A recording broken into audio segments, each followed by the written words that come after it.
वैष्णवी, तू हे विसरू नको की माझा हात चालणार नाही म्हणून.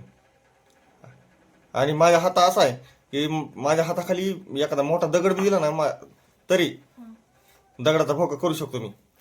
मग विचार कर, त्या हाताखाली जर तू आली तर तुझं काय होईल. मला ना हम्म. हे सगळं कळतंय, कळलं का? हा. हा, पण ना मला एवढं माहिती की तुमच्या एका चापटीत मी स्वर्गातले देव बघणार आहे, हे मला सगळं कळतंय. हा. पण माझी भांडकुदळ बायको म्हणून दहशत जर कमी झाली हम्म. तर तुमचं जगणं चांगलं सुखाने जगणं जगत ना तुम्ही, तर मला सुखाने जगून द्यायचं नाही तुम्हाला, समजलं का? भांडकुदळ बायको म्हणून माझी दहशत आयुष्यभर राहिली पाहिजे आणि तुम्ही विसरले नाही पाहिजे. बाहेर म्हणजे तुला मला सुखाने जगू द्यायचं नाही का? मग बाहेर गेल्यावर तुमच्या लक्षात राहावा, एखादा जर कोणी चांगली बाई पोरगी दिसली तर तुम्ही तिच्याकडे बघायच्या आधी विचार करावा की बाबा घरी आपल्या भांडकुदळ लक्ष्मी हाई. म्हणून दिवसभर मी तुम्हाला साठी फोन करून भांडत असते मी, कळलं का? उगाच नाही भांडत. जी बायको नवऱ्याला छळीत नाही ना तिला संसारातलं काहीच कळत नाही, कळलं का? माझा जन्मच तुम्हाला भांडण्यासाठी झालाय आणि तो माझा जन्मसिद्ध हक्क आहे, तो हक्क मी सोडित नसते, कळलं का? तुम्हाला थोडं मोकळं सोडा ना, ते म्हणतात ना काय असतं ते फुर फुर फुर करतात तुम्ही, त्याच्यामुळे तुमची अशी व्यसन आकडून झाला. ते मी तुमच्या आईने सांगितलंय मला.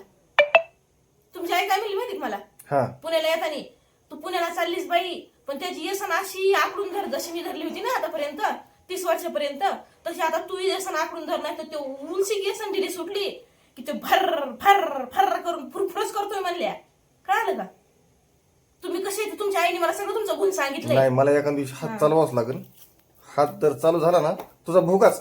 तुम्ही मला जर मारले ना मी तुम्हाला काहीच नाही म्हणणार, पण तुमची आई तुम्हाला काय करीन हे तुम्ही विचार करा. आई होती म्हणून तर भेटतो ना मी, त्यांची लाडकी सून आहे मी, म्हणून तर भेटतो मी. पण ते तुला वाटतं की मी तुलाच भेटतोय? अहो मला भ्यायचीच नाही, मला भिवू बी नका. तुमच्या आई वडिलालाच भ्या, त्यात मला भ्यालात म्हणून समजते, समजलं का? कारण का लोकांची सून आई वडिलाची लाडकी असते, बरोबर आहे, पण मी सासू सासऱ्याची लाडकी आहे, समजलं का? हा, सासू सासऱ्याची लाडकी व्हायला पण नशीब लागतं, नादाला नाही लागायचं आपल्या.